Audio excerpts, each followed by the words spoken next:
Hello everybody and welcome to Books of Blood. My name is John and today I'm going to be doing my July TBR. So as you can see, I'm not in my usual place where I normally film. Again, I'm at work. This is I think the second or third video I've done at work. And I'm actually out in the middle of nowhere than the last time. Actually, the last time I had a freeway right beside my car, and you could hear the cars rushing by and stuff. I had to talk a little bit louder. Every now and then here you get a truck or a car, and we're talking about the big rigs. We're not talking about just regular sized pickup trucks that come barreling down this road, and this is a one-lane road right here beside me. So and that being said, if you kind of notice a pause in what I'm saying, it's because I'm paused it to let the truck go by or whatever, let the trucks go by. But hopefully won't have too many interruptions. So anyway, this month for July, I think my TBR may be a little bit more ambitious because I said last month that my TBR was more like an HTR, like a hope to read. And I didn't get everything finished in June. I'm hoping I can do that here in July. I've got 2 holdovers from the June TBR. And with that being said, let's go ahead and get underway. First off, I've got one that I was sent by the author, and of course he wants me to do an honest review on it, and that is Screamscapes, Tales of Terror, and this is by Evans Light. Razor-sharp scares and mayhem lurk within these insanely horrific tales of possession, obsession, deception, and revenge. This is one collection of short stories you won't want to miss. Stay a while. Scare yourself. You deserve it. And that is Screamscapes. And that's by Evans Light. And I'm going to lean over here just a little bit to put this away. Alrighty. Okay, next up, the 2 that I did not get to for the June TBR, and they are Black Goat Blues and Death Goddess Dance. Both these are by Levi Black. Actually, let me go ahead and hold these up one at a time. So that's Black Goat Blues, and that's book 2 of the Mythos War. And then there is Death Goddess Dance by the same author, and it's book 3 of the Mythos War. I'm not sure if he's going to write any more books to continue this, or if it was just part of a trilogy. The first one was called Red Right Hand, and it dealt with the elder god Nyarlathotep. I'm not going to go into any more about that. That's why I'm not reading the synopsis on this, because I don't want to go too far into spoiler territory, because it does kind of recount events of the first book. So there you go. Okay, this one is one that was sent to me by Nikki, and by the author Nikki from I Read Past My Bedtime. She reached out to the author, Calvin Ellis, and had him sign it and send it to me. This is In the Hills Above the Grist Mill.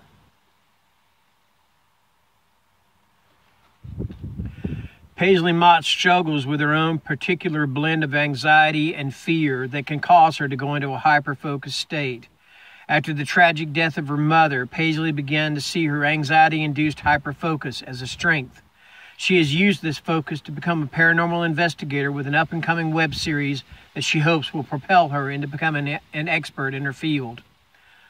Hollis Grimm is a charismatic preacher from the small Appalachian mining town of Graywater Ridge.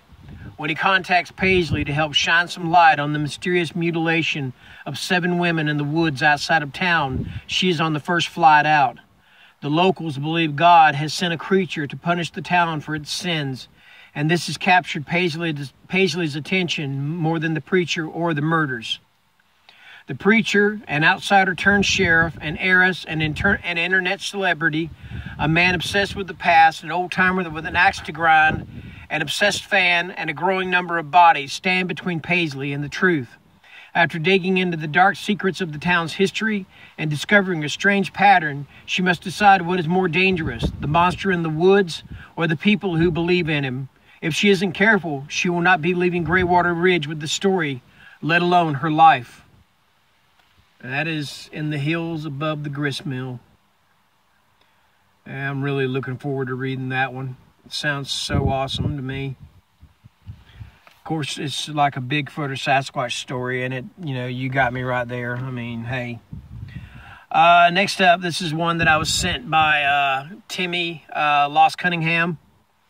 And this is I Am Providence. It's by Nick Manadas. I believe somebody wrote one time and corrected me on the spelling of that, so I'm not sure if I pronounced it right or not. If not, I apologize, whatever, you know, sorry about that. At the Summer Tentacular, murder is nonfiction. For fans of legendary pulp author H.P. Lovecraft, there is nothing bigger than the annual Providence-based convention, the Summer Tentacular. But Colleen Danzig, a horror writer and first-time attendee, is unsettled to discover that among the hobnobbing between scholars and literary critics is a group of genuine freaks, book collectors seeking volumes bound in human skin and true believers trying to summon the elder god Cthulhu, one of their idol's most horrific fictional creations. The feat is hardly underway when Colleen's roommate for the weekend, an obnoxious novelist known as Pinocchio, turns up dead, his face neatly removed. As Colleen finds the convention goers to be disturbingly undisturbed about the unsolved murder, she embarks on her own investigation, uncovering a darkness where occult truths have long been lurking, a darkness where Pinocchio is waiting, spending a lot of time thinking about Colleen, narrating a new Lovecraftian tale that could very well spell her doom. And that is I Am Providence by Nick Mamatas. Again, I'm not sure how to pronounce it. Sorry about that. There's no disrespect to the author, okay? Next up, so this one I went online and I started looking for independent horror publishers and just to see some of the authors and some of their works. And I found one, who is it? Now, this one says Eraserhead Press, but I don't think Eraserhead Press was where I saw this book. So Eraserhead Press may be a division or a secondary or whatever. Well, I guess it was Eraserhead Press. But anyway, this is by Carlton Mellick III, and this is Apes Shit. Yep, that is the title, Apes Shit. And that's the reason I bought the book, because when you got a book called Apes Shit and you got a drawing of a relatively bloody and hot chick on the cover with a machete, you know, I'm there. All right. Friday the 13th meets Visitor Q. Apes Shit is Mellick's love letter to the great and terrible B-horror movie genre. 6 trendy teenagers, 3 cheerleaders, and 3 football players go to an isolated cabin in the mountains for a weekend of drinking, partying, and crazy sex, only to find themselves in the middle of a life and death struggle against a horribly mutated psychotic freak that just won't stay dead.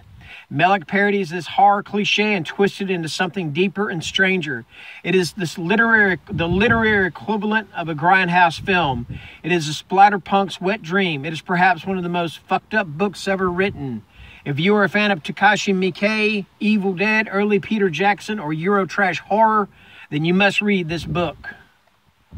That is Ape Shit. And I was just looking through this, and this guy, man, he has got some crazy titles. I'm going to read some of them. I can't read all of them because, man, some of them are just wild. Let's see. Satan Burger. Let's see. Oh, this is one of my favorites, and I probably shouldn't be. The Haunted Vagina. Seriously. I'm serious. Let's see. Adolf in Wonderland. The Cannibals of Candyland. Warrior Wolf Women of the Wasteland. Now, how are those for titles? I mean, there's a long line of titles on this guy's written, the books this guy's written. Look at that list. But I'm serious. I cannot read all of these, man, because some of them are just downright. I personally thought I was taking a chance with the haunted, you know, that one. But, yeah, some of these are just offensive. You know, I mean, because, you know, someone's going to get offended. So I'm just going to read those. Next up. Oh my God, Brad Proctor has been just praising this book left and right, and he's the reason I bought it. And I'm talking about the Magpie Coffin. And this is by Wiley Young. Is that right? Yeah, Wiley Young. I'm figuring that's how you pronounce it. Just like Wile E. Coyote.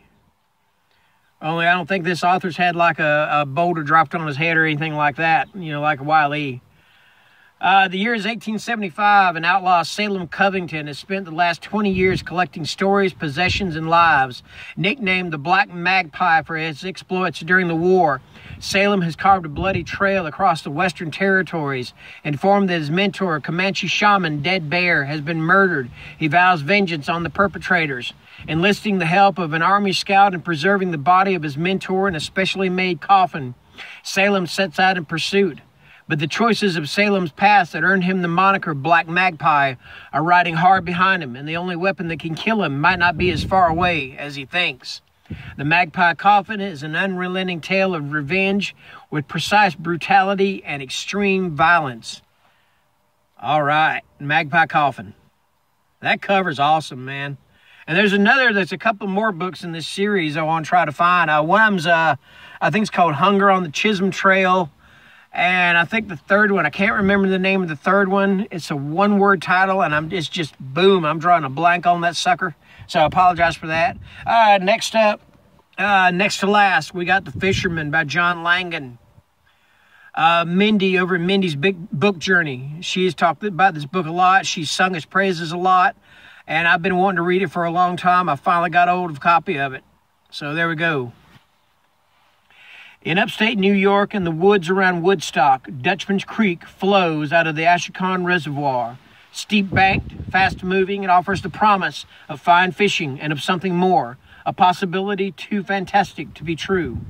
When Abe and Dan, two widowers who have found solace in each other's company and a shared passion for fishing, hear rumors of the creek and what might be found there, the remedy to both their losses, they dismiss it as just another fish story.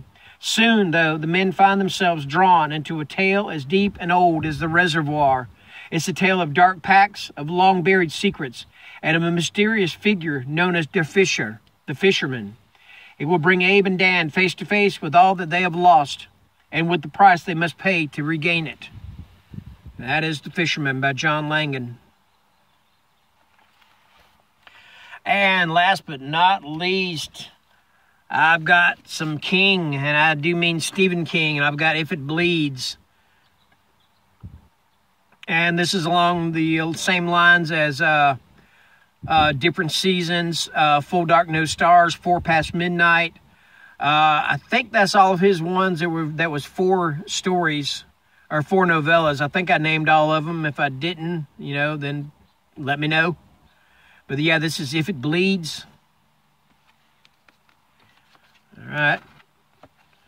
And I'm just going to, let me see. I'm just going to name some of the stories and tell you a little bit about what they're about instead of reading the whole synopsis because it's pretty long. Let's see. In Mr. Harrigan's Phone, an intergenerational friendship has a disturbing afterlife. The life of Chuck explores beautifully how each of us contains multitudes. And in Rat, a struggling writer must contend with the darker side of ambition. There was another story in here. Did I lose it? In the title story, If It Bleeds, reader favorite Holly Gibney from the Bill Hodges trilogy and the outsider must face her fears and possibly another outsider, this time on her own. So yeah, that is If It Bleeds by Stephen King. And that's going to do it for my July TBR. Thank you guys for watching. I hope you guys don't mind this setting. I hope you guys could see the books and stuff pretty clearly. If not, of course, I'm going to look it over and check it myself and make sure it's okay. And if not, I'll redo it later tonight. But if so, I'm going to post it. So that being said, the weekend is almost over. The work week is about to begin. Well, it's always going on for me. I mean, I don't have the same work schedule. I'm not a 9 to 5 Monday through Friday. Anyway, that being said, you guys enjoy the rest of your weekend. Have a great work week, and Talk to you later. Bye.